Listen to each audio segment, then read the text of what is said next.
তার মতো বোকা আর কেউ নেই। কারণ রাগটা তাদের মুখে, মনে কিন্তু অফুরন্ত ভালোবাসা। রাগী মেয়েরা হচ্ছে অসহায়।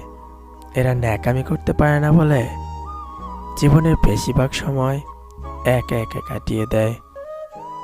আর এদের রাগের কারণে এবং এদের ন্যাকামি করতে না পারার কারণে এদের প্রিয় মানুষ চলে যায়। এদের রাগ হুট করে চলে আসে, ভালো থাকতে থাকতে হুট করে রাগ চলে আসে। শিলাবৃষ্টির মতো পটাশ পটাশ করে এরা রাগ ছাড়তে শুরু করে।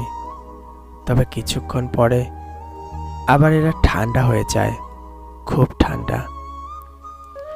যখন ঠান্ডা হয়ে যায় তখন এদের আদর করে কিছু বললে সবই শুনবে। এরা হয় বাচ্চাদের মতো।